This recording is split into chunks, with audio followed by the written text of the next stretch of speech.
Good morning mga palangga. It's another day and magluluto ako ng ampalaya para sa aking agahan.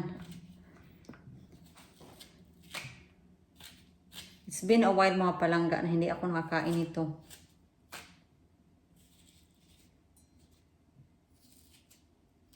So lalagyan ko to ng itlog.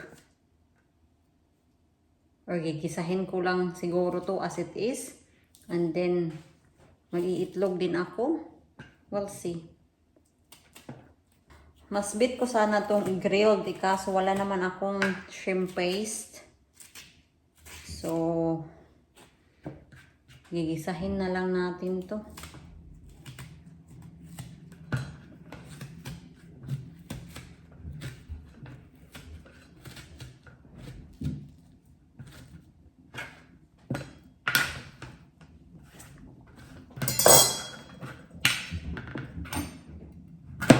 Sabi ni Mr. ano daw to? Sabi ko, ampalaya or better melon. Sabi ko sa kanya, na-try mo na to, hindi mo lang napansin. Di ba minsan pag sa pakbet, nilalagyan natin to. And every time talaga na umuwi ako sa Pilipinas, pag nasa restaurant kami, mga in-order ko, mga pakbet, mga sinigang, mga ganun ba? Mga lutong Pinoy talaga.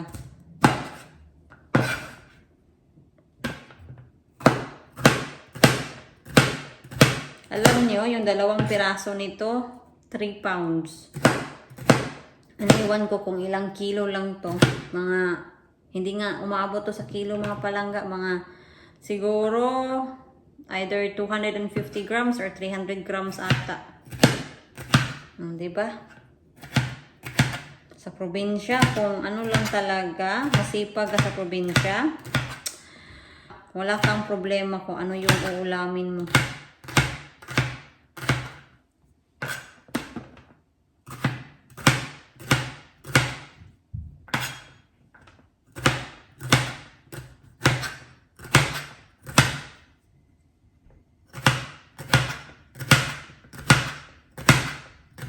Nakapagluto na din pala ako ng rice.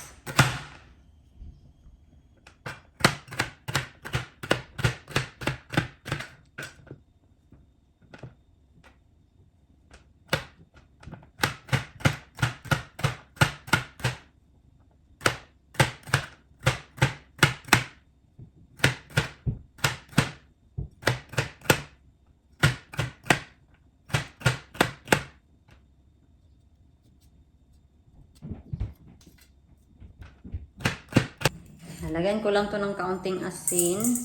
Pipigaan ko siya ba ng kaunti para medyo mawala din yung pait. Not too much, but just lightly, ha?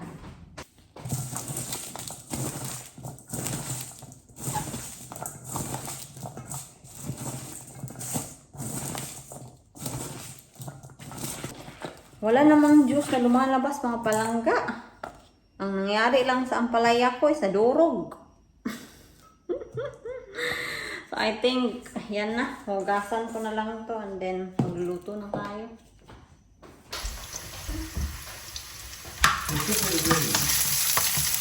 Lalagyan na natin to. Honey? Ha?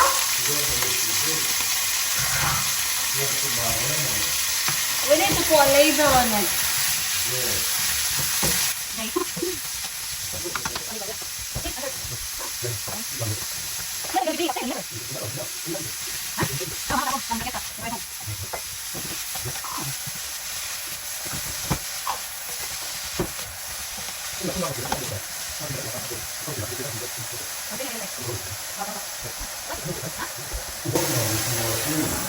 What? I haven't. That's your shoe size. No. Put your foot on there. So put it there. No. Your shoe. Honey, you need to try my ampalaya. Come on. No. Just a little. No. No. Ito na yung ating ampalaya with egg, rice, sausawan, 3 in 1. And then, sa labas ako kakain mga palangga para mas ganado talaga yung kain ko ba.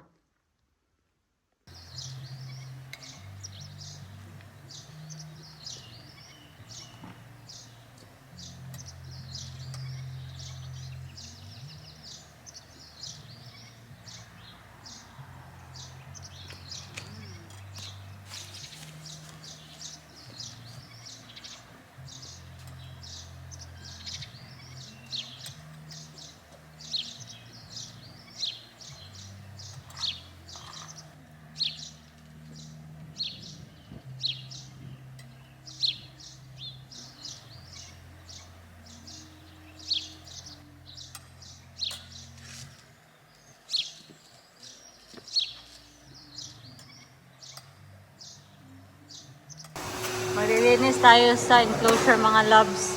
Yung lilinisin ko this time is yung mga wall. Ito oh. We'll start here. Kasi I don't know if nakikita niyo, but they're starting. Yan. What?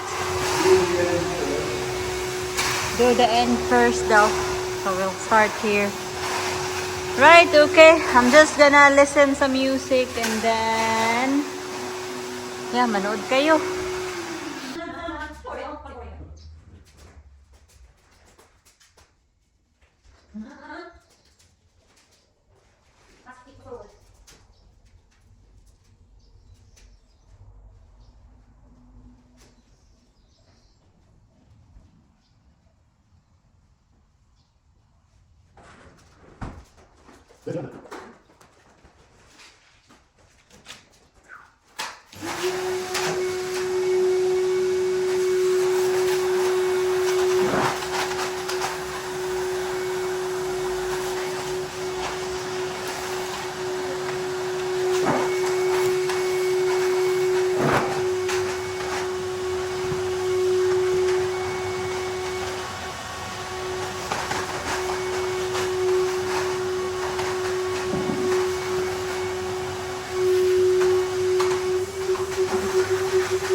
Saan nilagay ni Mr. yung floor mat?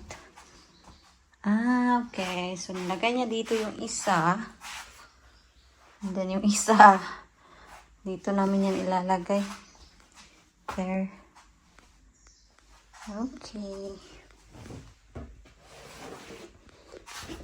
Lagay natin dito.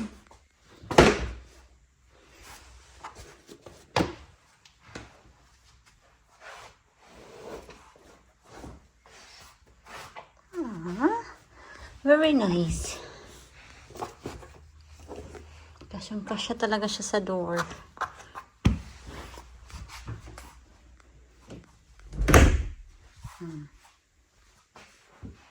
Very nice.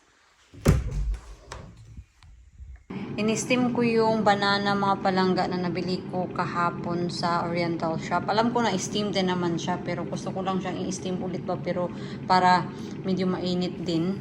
So 5 yung in-steam ko, and then yung 5 na banana, itatry ko siyang prituhin. Alam niyo mga loves, nung hinihiwa ko yung banana ko, nagdadalawang isip ako kasi yung size kasi ng banana, sa amin nasa probinsya, malalaki yung ganitong banana namin. So, pag ganitong size, parang hindi pa siya ready i-harvest ba. And, first time ko rin kasi talagang matikman yung frozen banana dito. Sa tinigal-tagal ko mga palangga, ngayon lang talaga ako nag-crave ng banana, ng ganito. So, let's see kung ano ba, masarap ba. Hindi pa mainit yung mantika mga palangga at dahil impatient ako, ilalagay ko na yung saging. Bahala na si Batman.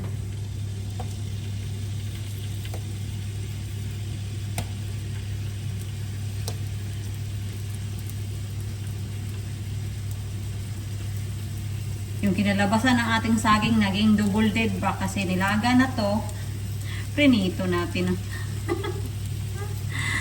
Ay naku, okay. Sana talaga okay tong saba na to.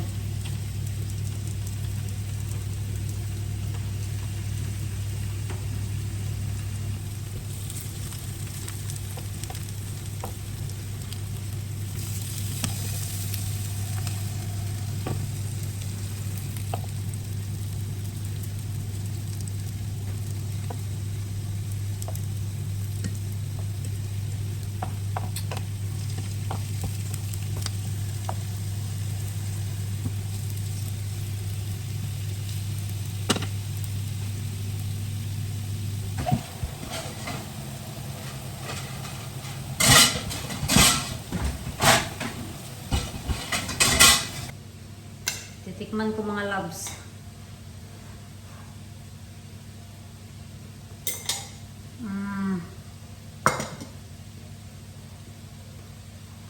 Init. It just tastes like Philippines. Oh wow. Next time ulit, pag pupunta tayo sa Oriental Shop, bibili tayo ulit nito. Ang sarap.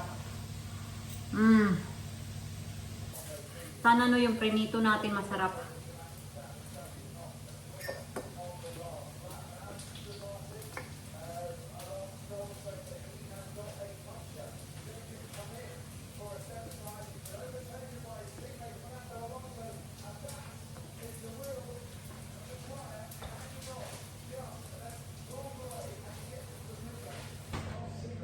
Hinango ko lang mga loves, kaya ito na i-try natin.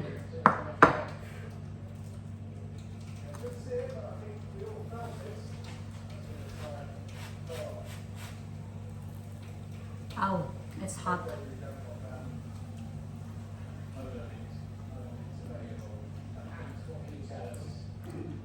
Okay naman siya. Hindi ko nga lang siya nilagyan ng sugar kasi mas masarap diba pag nilalagyan mo ng sugar.